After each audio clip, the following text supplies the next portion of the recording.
हैदराबाद के किंग कोठी सरकारी अस्पताल में डॉक्टरों ने एक हैरानकुन और नादिर सर्जरी करते हुए एक ड्राइवर के पेट से 2 इंच से ज्यादा लंबी सिलाई मशीन में इस्तेमाल होने वाली सुई निकाली। नलगुंडा जिले के देवरकुंडा से ताल्लुक रखने वाले 45 साल मुरली, जो हैदराबाद के नलाकुंटा इलाके में मुकीम है और एक ट्रांसपोर्ट गाड़ी चलाता है, काफी दिनों से शदीद पेट दर्द में मुब्तला था। बार बार की तकलीफ के बाद वो किंग कोठी सरकारी अस्पताल पहुंचा, जहां डॉक्टरों ने तफसीली मुआयने के बाद मुरली के पेट में एक बड़ी सुई मौजूद होने की तस्दीक की। अस्पताल के सुपरिटेंडेंट डॉक्टर राजेंद्र नाथ की निगरानी में जनरल सर्जन डॉक्टर बालराजू और डॉक्टर वेंकटेश की टीम ने कामयाब सर्जरी के जरिए इस सुई को निकाल दिया। डॉक्टर बालराजू के मुताबिक सुई तकरीबन 2 इंच से ज्यादा लंबी थी। सर्जरी के बाद मुरली की सेहत बेहतर है और वो खतरे से बाहर है। अलबत्ता जब डॉक्टरों ने उससे पूछा कि ये सुई उसके पेट में कैसे पहुंची, तो मुरली ने जवाब देने से इनकार कर दिया। ये वाकया डॉक्टरों के लिए भी एक मुअम्मा बना हुआ है, क्योंकि ऐसी सुई का अज खुद पेट में चले जाना मुमकिन नहीं।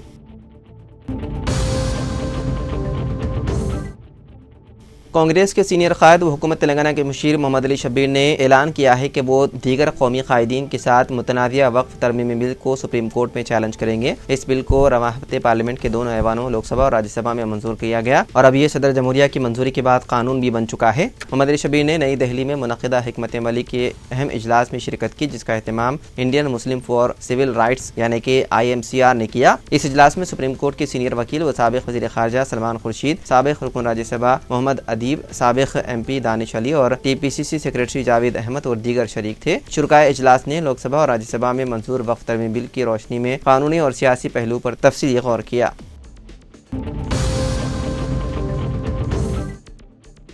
हैदराबाद ट्रैफिक पुलिस ने इतवार को श्री राम नवमी शोभा यात्रा जुलूस के पेश नज़र ट्रैफिक पाबंदियां आयद कर दी हैं। यह जुलूस सीताराम बाग मंदिर से शुरू होकर शाम को हनुमान व्यायामशाला सुल्तान बाजार में इख्तिताम पजीर होगा। जुलूस के पेश नज़र जिन रास्तों पर ट्रैफिक तहदीदात आयद कर दी गई हैं, उनमें भोईगुड़ा कमान, मंगलहाट पुलिस स्टेशन रोड, जाली हनुमान, धूलपेट, पुराना पुल, गांधी के मुजस्समा, जुमेरात बाजार, चूड़ी बाजार, बेगम बाजार, छतरी, बर्तन बाजार, सिद्दी अंबर बाजार मस्जिद, शंकर शेर होटल, गौलीगुड़ा चमन, राम मंदिर कमान, Putli Bowli X road, Andhra bank X road, DMHS X road, Sultan Bazar X road और Royal Plaza T junction road पर सुबह 9 बजे से रात 9 बजे तक ट्रैफिक तहदीदात आयद रहेंगी। ट्रैफिक पुलिस ने आवाम से कहा कि वो ट्रैफिक के मोड़ को मद्देनजर रखते हुए अपने सफर की मंसूबाबंदी करें और हुकाम के साथ ताउन करें।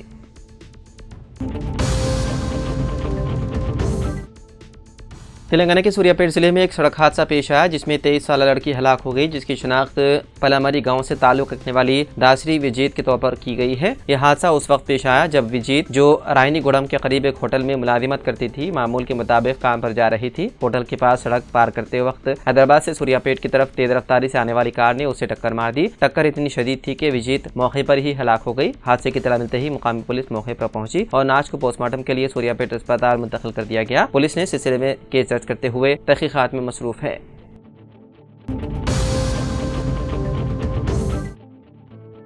वक्फ तरमीमी बिल साल 2025 को सदर जमहूरिया द्रौपदी मुर्मू ने मंजूरी दे दी। इसके साथ ही वक्फ तरमीमी बिल कानून बन गया। हाल ही में इस बिल को दोनों ऐवानों से मंजूरी हासिल हुई थी।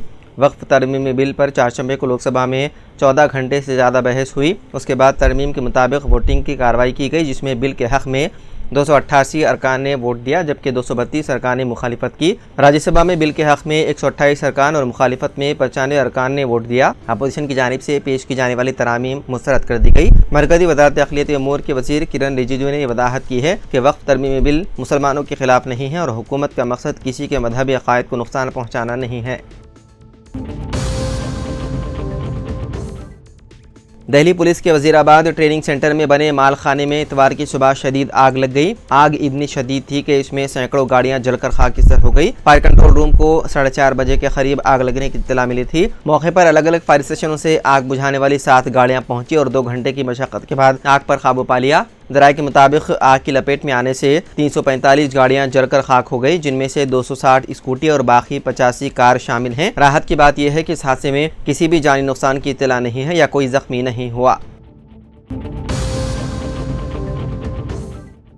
रुकन कानून साज कौंसिल BRS और सदर तेलंगाना जागृति के कविता ने तेलंगाना कानून साज असम्बली के अहाते में ज्योतिराव फुले के मुजस्समे की तनसीब में गैर ज़रूरी ताख़ीर पर शदीद रद्द-ए-अमल का इजहार किया और कांग्रेस हुकूमत से इस्तिफ़तार किया कि पसमानदा तबक़ात के साथ इम्तियाज़ी सलूक क्यों किया जा रहा है। ये कविता अहाते असम्बली में फुले के मुजस्समे की तनसीब के मुतालबे पर मुनक़िद शुदनी भूख हड़ताल के पोस्टर्स की BC तंजीमों के कायदीन के हमरा अपनी रिहाइशगाह पर रस्म इजरा के मौके पर इजहार ख्याल कर रही थी।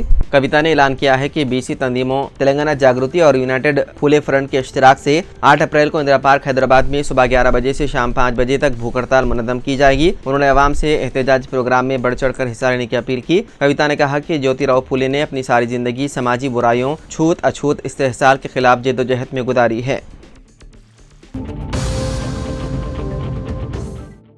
तेलंगाना के यादाद्री भुवनगिर जिले के यलमबावी गांव में कंपनी के सुपरवाइजर ने खुदकुशी कर ली। पुलिस के मुताबिक 50 साला शेख सैयद तकरीबन 20 साल कबल रोजगार की तलाश में जिले सूर्यापेट के पोसनूर गांव से यलमबावी मुंतकिल हुआ था। वो वहां एक किराए के कमरे में मुकीम था और अंतमागुड़म गाँव में वाक़े वर्ष बायोटिक कंपनी में बतौर सुपरवाइजर काम कर रहा था। गुज़िश्ता मार्च में कंपनी ने अपने मुलाजिमीन की तनख्वाह में इजाफा किया, लेकिन शेख सैयद को जो गुज़िश्ता 20 साल से कंपनी में खिदमत अंजाम दे रहा था, दूसरों के मुकाबले में कम इजाफा दिया गया। उस पर जब उसने कंपनी इंतजामिया से सवाल किया तो नामुनासिब जवाब मिला। इंतजामिया के इस रवैये से दिल बर्दाश्त होकर शेख सैयद ने अपनी बीवी शेख जानबी से दुख का इजहार किया। वो 4 अप्रैल को हस्बे मामूल ड्यूटी करके रात को घर वापस आया और बीवी से कहकर अगले दिन अपने आबाई गाँव वापस लौट रहा है। उसने घर के सामान की पैकिंग में मदद की, सब कुछ समेटा और फिर रात 10 बजे सब सो गए। रात तकरीबन 11 बजे जब सब सोने के बाद उसने पंखे से लटक कर खुदकुशी कर ली।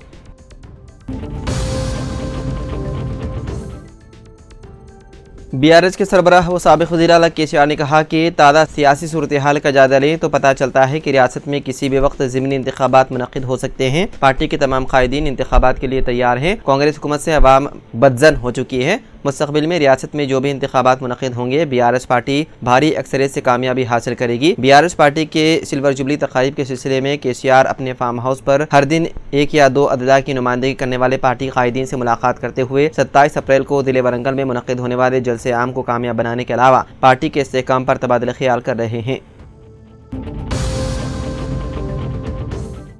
सरकारी हॉस्पिटल में डॉक्टर्स की जानिब से वक्त न देने के इल्जाम आयद हो रहे हैं। दोपहर 1 बजे के बाद चंद डॉक्टर्स गायब हो जा रहे हैं। गांधी अस्पताल का ताज़ा वाक़या इस बात का सबूत है। रियासती वज़ीर दामोदर नरसिम्हा ने अचानक गांधी अस्पताल का दौरा किया तो वहां पता चला कि हॉस्पिटल में 25 डॉक्टर्स दस्तयाब नहीं हैं, जिस पर वज़ीर सेहत बरहम हो गए और उन डॉक्टर्स को वजह नुमाई नोटिस देने की हिदायत दी, जिस पर ओहदेदारों ने 25 डॉक्टर्स को वजह नुमाई नोटिस जारी की।